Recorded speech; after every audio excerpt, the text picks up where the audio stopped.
Hello बच्चों, कैसे हैं आप लोग। आशा करती हूँ आप सभी अच्छे होंगे। और आज से हम लोग क्लास 10th की साइंस स्टार्ट करने जा रहे हैं। तो आप सभी अपनी प्रिपरेशन हमारे यूट्यूब चैनल डिजिटल कौशाम्बी पर कर सकते हैं। तो अगर आपको अपनी साइंस की प्रिपरेशन करनी है तो यहाँ पर मैं आपको टॉपिक वाइज प्रत्येक चैप्टर की प्रिपरेशन कराऊंगी। अगर आपको प्रिपरेशन करनी है तो आप हमारे चैनल को सब्सक्राइब कर लें, जिससे आपको प्रत्येक नोटिफिकेशन टाइम से मिल जाए और आप लोगों की प्रिपरेशन सही से हो सके। और आपसे रिक्वेस्ट करूँगी कि आप इसको शेयर भी करें ताकि और जो बच्चे हैं उनको भी प्रिपरेशन के लिए मौका मिले और वो लोग भी अपनी प्रिपरेशन सही टाइम पर कर सकें। तो चलिए स्टार्ट करते हैं हम लोग आज अपना पहला चैप्टर रासायनिक अभिक्रियाएं एवं समीकरण का पार्ट 1। तो ये हमारे चैप्टर का पहला पार्ट है, रासायनिक अभिक्रियाएं एवं समीकरण। इस चैप्टर को जब हम देखते हैं तो सबसे पहले कुछ पॉइंट्स आते हैं इसमें, जैसे आपका भौतिक परिवर्तन है, रासायनिक परिवर्तन है। तो हम इनके बारे में जानेंगे कि हम लोग कब कहते हैं कि भौतिक परिवर्तन हुआ है, कब कहते हैं कि रासायनिक परिवर्तन होता है। आपको बहुत छोटी छोटी चीज़ें लेके चलनी है ताकि आपको सारी चीज़ें समझ में आता रहे। अभी आप लोगों का बेस स्टार्ट हो रहा है, आगे आने वाले टाइम में थोड़ा डिफिकल्ट होता रहेगा, इसलिए आपको छोटी छोटी चीज़ें, और जो चीज़ें आपको समझ में नहीं आएंगी आप कमेंट करके मुझसे पूछेंगे, मैं उसका रिप्लाई देने की कोशिश करूँगी। तो चलिए ठीक है, हम लोग पढ़ते हैं इसमें कि हम लोग कब कहेंगे कि भौतिक परिवर्तन हो रहा है, रासायनिक परिवर्तन हो रहा है, कैसे जानेंगे कि यहाँ पर भौतिक परिवर्तन हुआ है कि रासायनिक परिवर्तन हुआ है। तो इसके बारे में वैसे हम लोग 7th की क्लास में पढ़ चुके हैं, लेकिन यहाँ पर हम थोड़ा सा इसके बारे में डिटेल से जानेंगे। तो आइए शुरू करते हैं। सबसे पहले हम लोग अपना टॉपिक भौतिक परिवर्तन। अब देखेंगे कि भौतिक परिवर्तन क्या है। तो हम एग्जाम्पल के लिए एक कागज लेते हैं और उसको छोटे छोटे टुकड़ों में विभाजित कर लेते हैं। अब ये बताइए कि ये जो छोटे छोटे टुकड़े हैं और एक जो बड़ा टुकड़ा है जिससे हमने इसके छोटे छोटे टुकड़े किए हैं, तो क्या उसके केमिकल में, यानी जिससे वो बना है, वो कागज बना है, और इन कागजों में जो इसके छोटे छोटे टुकड़े हैं, क्या इसमें कोई अंतर है? केवल इसके आकार में अंतर हुआ है, ना कि इसके रसायन में। तो हम यहाँ पर कह सकते हैं कि इसमें कोई रसायन चेंज नहीं हुआ है, अर्थात केवल इसके आकार में चेंजेज हुआ है, ना कि उसके पदार्थ में, जो कि कागज, जिससे कि कागज बना हुआ है ना। कागज तो उसी चीज से बना है और हमने उसको तोड़ दिया तो वो छोटे छोटे टुकड़ों में केवल विभाजित हो गया है। उसने उसका कोई दूसरा रूप नहीं पाया कि दूसरा रूप उसको मिल गया हो।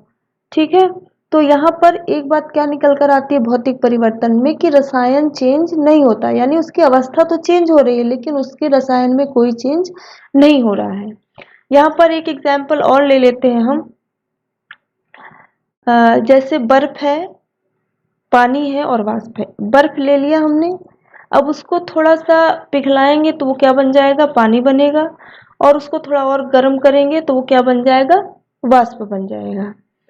तो बर्फ, पानी और वाष्प, ये क्या है, तीनों एक ही केमिकल है, ना कि अलग अलग केमिकल है। क्योंकि बर्फ का जो सूत्र होता है वो भी क्या होता है, H2O होता है, और पानी का भी सूत्र हमारे क्या होता है, H2O होता है, और वाष्प का भी सूत्र हमारे क्या होता है, H2O होता है। तो इस प्रकार से ये तीनों केमिकल एक ही हैं। ये नहीं कि इसका बर्फ का सूत्र कुछ और हो गया, पानी का सूत्र कुछ और हो गया, गैस का सूत्र कुछ और हो गया, है ना। तो ये तीनों क्या है कि हमारे एक ही रसायन है। यानी हम ये देखते हैं कि जो भौतिक परिवर्तन होता है उसके रसायन में कोई चेंजेस नहीं हो रहा है, वहां पर कोई परिवर्तन नहीं हो रहा है। तो जब कोई परिवर्तन नहीं हो रहा है तो वहां पर हमारा क्या होगा, भौतिक परिवर्तन होगा। तो इसके बाद हम लोग देखेंगे कि रासायनिक परिवर्तन। अब रासायनिक परिवर्तन की बात करते हैं तो यहाँ पर भी एक एग्जाम्पल हम कागज को लेकर ही समझते हैं। अब मान लीजिए हमने कागज ले लिया और उसको हमने जला दिया। तो जब हम कागज को जलाते हैं तो उससे क्या निकलता है, कागज की राख बनती है, और जब हम कागज को जलाते हैं तो उससे क्या निकलता है, CO2 कार्बन डाइऑक्साइड निकलती है। उससे हमें थोड़ी ऊष्मा भी मिलती है और प्रकाश भी मिलता है। यानी जब हम कागज को जलाते हैं तो हमें उसके केमिकल में चेंजेस हो रहे हैं। कैसे चेंजेस हो रहे हैं कि जब हमने कागज को जलाया तो उसमें से प्रकाश निकला, ऊष्मा निकला और राख निकला और कार्बन डाइऑक्साइड। तो इस प्रकार से वो जो कागज था राख में बदल गया, उससे कार्बन डाइऑक्साइड भी निकल रही है, उसमें प्रकाश भी है और उसमें ऊष्मा भी है। तो इस प्रकार हम कह सकते हैं कि उसमें केमिकल चेंजिंग हो रहा है। और उसमें कागज से क्या बन गया, राख बन गया, तो उसमें क्या हो रहा है, नए रसायन का निर्माण भी हो रहा है, यानी केमिकल चेंजेज हो रहा है। जब नया रसायन बनेगा तो उसमें क्या होगा, हमारा केमिकल चेंजेज होगा। अब इसी तरह हम ले लेते हैं जैसे हमने कैल्शियम कार्बोनेट जैसे हमारा चौक है। चौक का सूत्र क्या होता है, कैल्शियम CaCO3 होता है, कैल्शियम कार्बोनेट। अब हम इसको क्या करेंगे, इसको जब हम गर्म करते हैं तो ये किस में बदल जाता है, कैल्शियम ऑक्साइड में और कार्बन डाइऑक्साइड में। अब इसमें क्या है, ये तो हमारा अलग केमिकल हो गया, अलग रसायन हो गया, और CaO और कार्बन डाइऑक्साइड हमारा क्या हो गया, अलग रसायन हो गया। तो यानी यहाँ पर CaCO3 का अलग अलग रसायन में किसमें आपका एक हो गया CaO में यानी कैल्शियम ऑक्साइड में, और कार्बन डाइऑक्साइड में चेंजेज हो गया, यानी एक नए रसायन का निर्माण हो गया।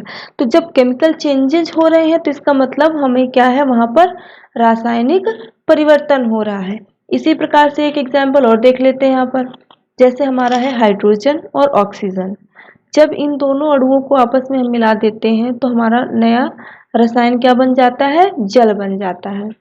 अब देखिए, ये पदार्थ, ये दो केमिकल अलग है, ये केमिकल अलग है, और ये केमिकल हमारा जो इससे मिलकर बनता है उसे हम, वो क्या है, हमारा अलग है। अब यहाँ पर हाइड्रोजन और ऑक्सीजन दोनों ज्वलनशील पदार्थ हैं, यानी ये वस्तुओं को जला देते हैं, लेकिन यहाँ पर इनको मिलाकर के जो बन रहा है, जो केमिकल हमको प्राप्त हो रहा है वो क्या है, आग को बुझाने वाला। ये दोनों क्या है, ज्वलनशील पदार्थ है, ये वस्तुओं को जला देते हैं, लेकिन इनसे मिल करके जो हमको केमिकल प्राप्त हो रहा है वो क्या है, हमारा उसको बुझाने वाला है। यानी ये एक अलग रसायन हो गए और यह एक अलग रसायन हो गए, अर्थात यहाँ पर भी एक नए रसायन का निर्माण हो रहा है। तो हम क्या कहेंगे कि यहाँ पर कौन सा परिवर्तन हो रहा है, रासायनिक परिवर्तन हो रहा है। तब कंपेयर थोड़ा सा कर लेते हैं। यहाँ पर भौतिक परिवर्तन में हमने क्या देखा कि इसमें रसायन चेंज नहीं हो रहे हैं, है ना। जैसे बर्फ है, बर्फ का पानी में बदलना और पानी का वाष्प में बदलना, ठीक है। तो यहाँ पर क्या है, उसकी अवस्था में चेंज हो रहा है। बर्फ है तो वो पानी में बदल रहा है, और पानी किस में बदल रहा है, वाष्प में। यानी उसके अवस्था में तो चेंज हो रहा है, लेकिन वहां पर नए केमिकल का निर्माण नहीं हो रहा है। तो भौतिक परिवर्तन में अवस्थाएं तो बदल रही हैं, लेकिन रसायन का निर्माण नहीं हो रहा है, इसलिए यहाँ पर हम क्या कहेंगे कि ये हमारा भौतिक परिवर्तन है। और जो आपका रासायनिक परिवर्तन होता है, इसमें क्या है, केमिकल चेंजेस होंगे और नए रसायन का निर्माण होगा। तो जहां पर नए रसायन का निर्माण होगा वहां पर क्या होगा, हमारा रासायनिक परिवर्तन होगा। तो इसके बाद देखेंगे हम लोग कि अब जहां पर हमारा रासायनिक परिवर्तन है, तो रासायनिक परिवर्तन को ही हम क्या कहते हैं, रासायनिक अभिक्रियाएं करते हैं। जहां पर नए आपके ये नए केमिकल्स का निर्माण होगा वहां पर हमारा क्या होगा, रासायनिक अभिक्रिया होगी। जब केमिकल में परिवर्तन होंगे तो वहां पर नए गुण वाले पदार्थों का निर्माण होता है, यानी ऐसे परिवर्तन जिनमें नए गुण वाले, जैसे हमने हाइड्रोजन और ऑक्सीजन को मिलाया था। हमने क्या किया था, हाइड्रोजन और ऑक्सीजन को मिलाया तो हमें क्या मिला, एक नया गुणधर्म का पदार्थ मिला। ये दोनों क्या है, ज्वलनशील पदार्थ है, लेकिन ये क्या है, ज्वलन को बुझाने वाला है। तो एक नए पदार्थ का निर्माण हो रहा है।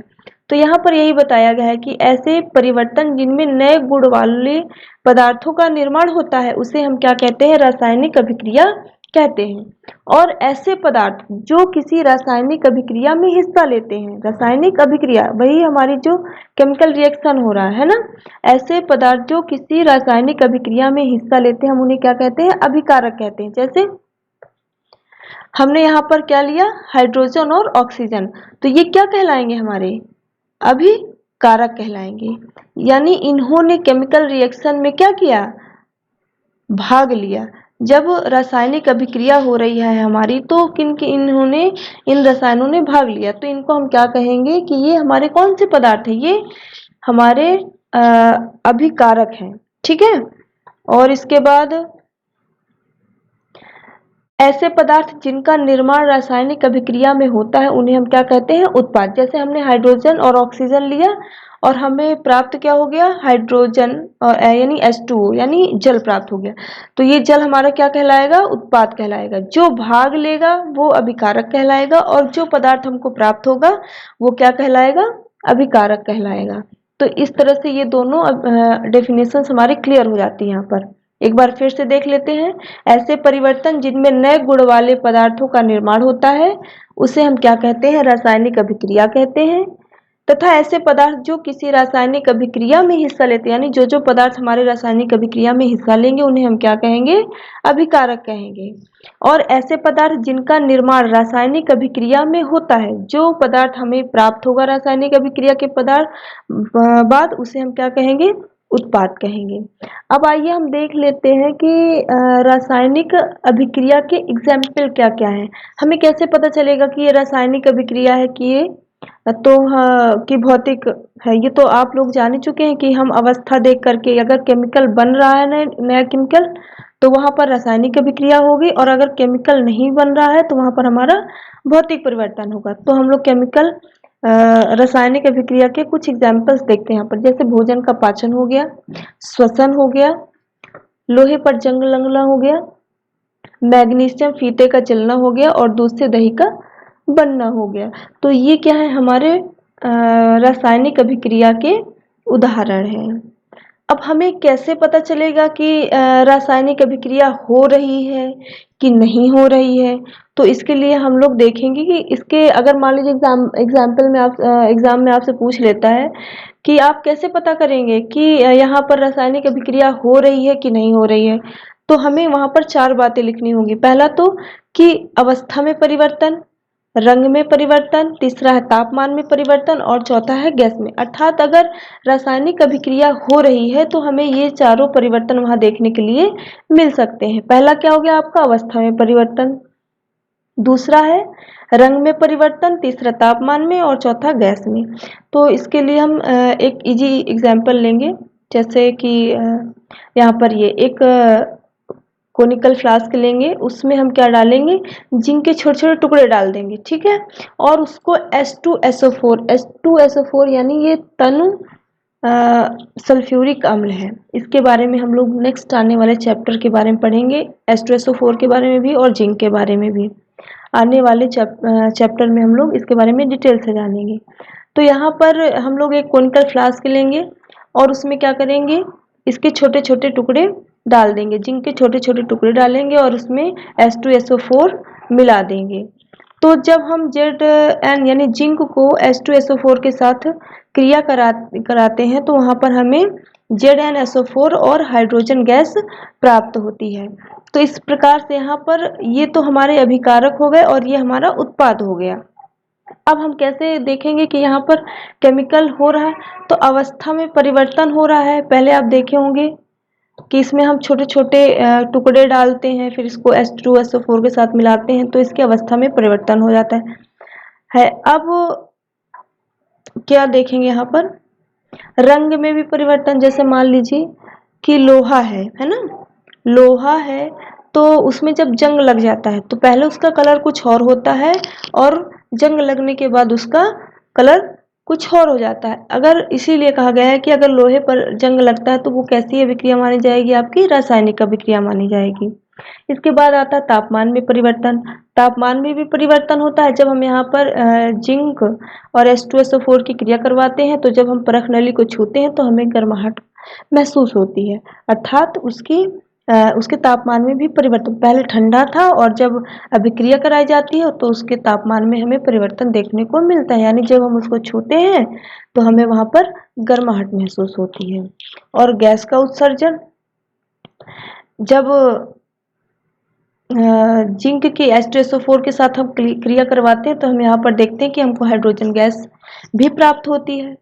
तो हम यहाँ पर ये चारों के आधार पर कह सकते हैं कि यहाँ पर केमिकल अभिक्रिया हो रही है, यानी रासायनिक अभिक्रिया हो रही है। तो ये चारों लक्षण हैं, इनके आधार पर हम बता सकते हैं कि रासायनिक अभिक्रिया हो रही है कि नहीं हो रही है। अब बात करते हैं कि रासायनिक परिवर्तन को हम कैसे प्रदर्शित कर सकते हैं। तो जैसे हमने यहाँ पर जिंक लिया और सल्फ्यूरिक अम्ल लिया, है ना, तो ZnH2SO4 बन गया हमारा, ठीक है। तो ये जब हम जिंक को और सल्फ्यूरिक अम्ल को मिलाएंगे तो हमारा ये बन जाएगा जिंक सल्फेट बनेगा। और इसमें जब हम हाइड्रोजन बना देंगे तो ये H2 हो जाएगा हमारा।